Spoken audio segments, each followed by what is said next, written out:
Bonjour à tous, bienvenue sur cette chaîne. Comme d'habitude, pensez à vous abonner, à liker, à commenter et à partager, ça n'écoute rien. Alors aujourd'hui, on va s'intéresser à un sujet qui défraie la chronique au cours de ces derniers jours au Gabon. C'est le procès de Noureddine Bongo Valentin. Alors au cours de ce procès, comme tout le monde, j'ai été choqué par ici les sommes mirobolantes qui ont été décaissées ici du budget ou des caisses de l'État. À ce moment, la question que je me pose, c'est comment d'aussi grosses sommes ont pu être été décaissées alors qu'elles n'ont pas servi ici à l'entretien des routes, à la construction de nouvelles écoles, ici au règlement des pensions des différents fonctionnaires, globalement à résoudre les problèmes qui concernent les Gabonais au quotidien. Donc ici, c'est cette situation qu'on va essayer de décrypter et comprendre.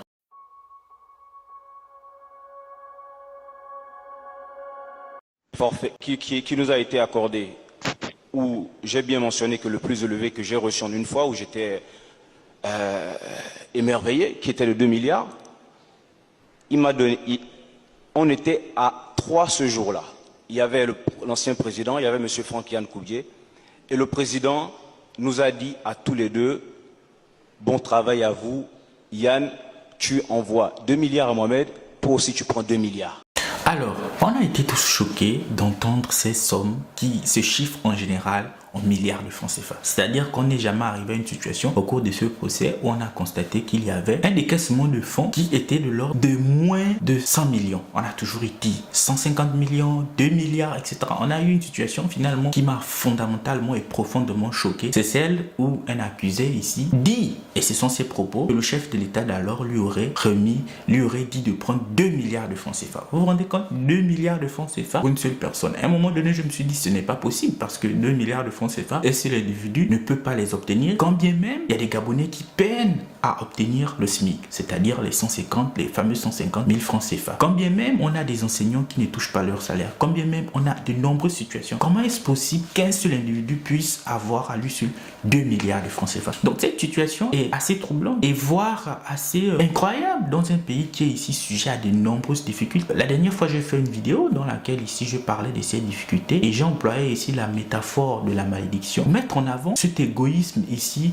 quasi existentiel qui caractérisait certains compatriotes. Parce que l'on le veuille ou pas, ou que l'on pointe ici la nationalité de l'accusé, c'est un Gabonais et il semblerait que cet argent lui ait été confié par un Gabonais qui plus est était à l'époque chef de l'État. Donc cette situation renvoie fondamentalement pour moi ici à la mentalité du Gabonais. En général, nous les Gabonais, nous sommes égoïstes, on ne pense qu'à nous. Parce que comment cette situation peut s'expliquer lorsqu'un individu à lui seul peut bénéficier d'une aussi forte somme d'argent? Et lui-même l'accusé, il le disait, il nous a renvoyé la question en nous disant, vous, qu'auriez-vous fait à ma place si on vous aviez confié 2 milliards de francs CFA?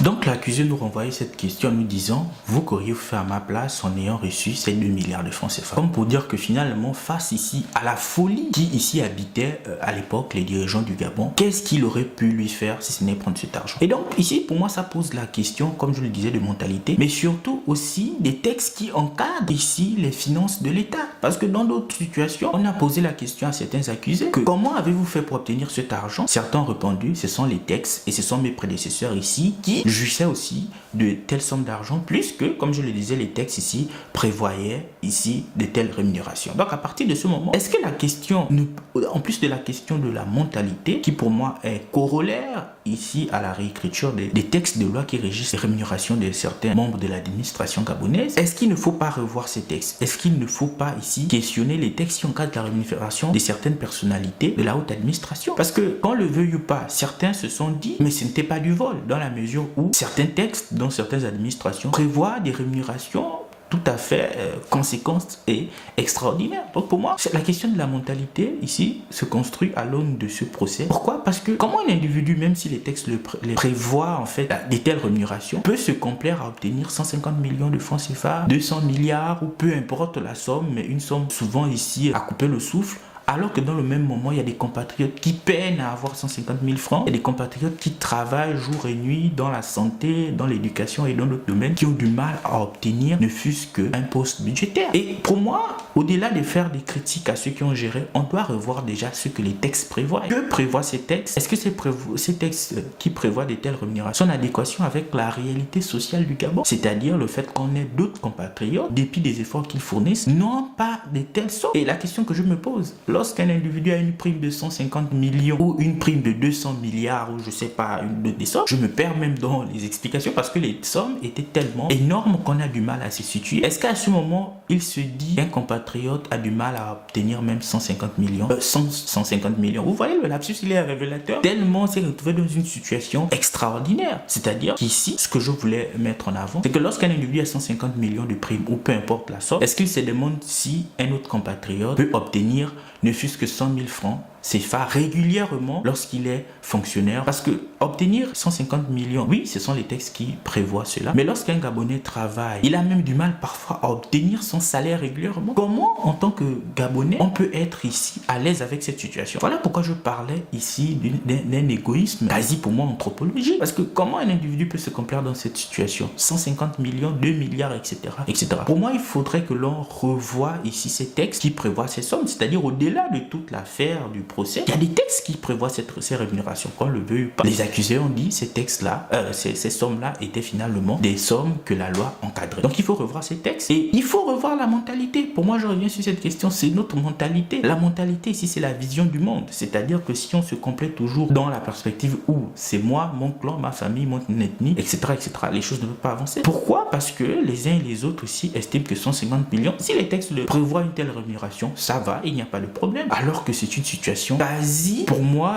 quasi. En fait, on fait preuve d'un manque d'empathie envers d'autres compatriotes lorsqu'on reçoit 10 fois, 100 fois plus qu'un Gabonais qui s'élève chaque matin à 7h du matin ou à 6h du matin pour travailler. Donc pour moi, il faut revoir les textes et il faut surtout qu'on change de mentalité. Lorsque le nouveau régime est arrivé, il y a une infrastructure ou une entité dont on n'a pas fait la restauration, c'est la mentalité. Pour moi, fondamentalement, le problème du Gabonais est un problème de mentalité. Et on le voit parfaitement. Ce procès est l'illustration d'un manque ici de mentalité, c'est-à-dire ici d'une façon de voir le monde qui ne prend pas en considération la nation. Parce que la nation, c'est le vivre ensemble. Mais lorsqu'on est dans une société dans laquelle on pense le vivre ensemble, alors qu'on peut recevoir des centaines de millions et des milliards, alors que le Gabonais qui est ici affecté à l'intérieur du pays a du mal même à percevoir le pré-salaire alors qu'il a passé des années à travailler. Qu'est-ce qui peut justifier pour moi cette situation? Donc on peut ici questionner tous les aspects qui sont autour, mais pour moi fondamentalement la question de la mentalité est celle qui doit être mise en avant parce que c'est elle qui dirige ici nos rapports avec les autres dans la société. C'est elle ici qui nous permet ici de voir 150 millions, 1 milliard, 2 milliards ici ne peuvent pas être une somme qu'un seul individu peut avoir alors que d'autres compatriotes ont du mal à obtenir ne fût-ce que le SMIC. Donc merci d'avoir regardé cette vidéo. On se donne rendez-vous dans un prochain épisode. Au revoir.